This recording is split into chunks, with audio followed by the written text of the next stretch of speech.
doing some minor work on my Commodore 64 Aldi or G case, whatever you want to call it, made in, can you see that? Made in England. Just replaced the red LED with a green LED and put some fixed two tabs on the back so it would go in set it correctly. Something weird happened. So gotta put that back. So I had the case opened up, was working on the keyboard, the top part of the case, and I had the monitor cable connected to this to the circuit board, and had video hooked up, had audio hooked up. That's the this one on this cable, and I was unplugging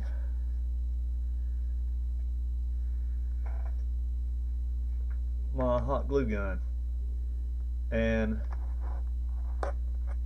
this cable, which I didn't have connected to anything, was just dangling and somehow got crossed with the AC, and well, I guess you can imagine what happened. So this cable is the audio input on this board, and now I'm going to show you the results of what happened. Okay, so what you're looking at is the green capacitor is replacement. I've just got it stuck in there for right now. I've got to solder it in there. That capacitor was about after the power went through the audio input line to the monitor port going through the board, it heated up or charged up the capacitor, and then you can see the trace going to the SID chip. I would assume that's the input pin, and it totally burned the trace up. That trace it looks like it's there, but it's not. It's just the burnt remains of the trace chip, of that trace. And now let's look at the back of the Alright, so this is the back of the board, and you see the unsoldered pins of the new capacitor I've got in there, and you see where the trace is burnt, and that trace, which sits halfway in the middle of the board, that trace is burned up all the way to the monitor port.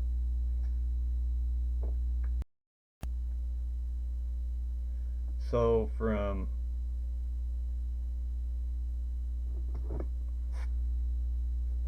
the tip of the screwdriver to right here, the trace is burned up all the way through. So I'm going to have to run a couple of jumper wires. And now let me show you the SID chip. So it literally cracked the SID chip, and smoke poured out of it. It was like a freight train.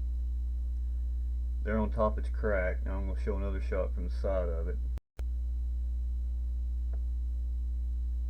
It also cracked the side of the chip. There's a hole there where all the smoke poured out of the chip.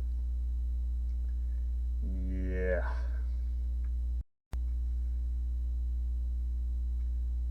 And here's the original capacitor that was in there. It didn't blow, but it's like it is, you know, with it bulging out like that.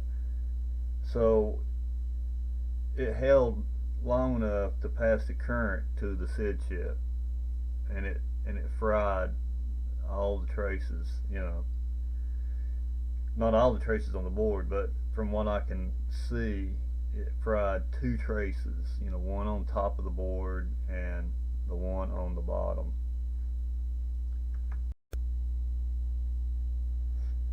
So,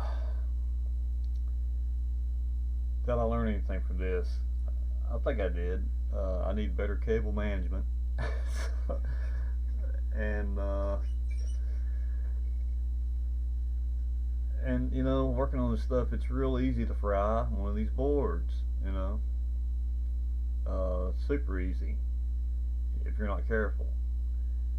I wasn't as careful as I should have been, and that's the result. So I'm going to repair those two traces. I'm going to solder the capacitor in there and see what state it's in. Right now, it will power up, but I just get a black screen.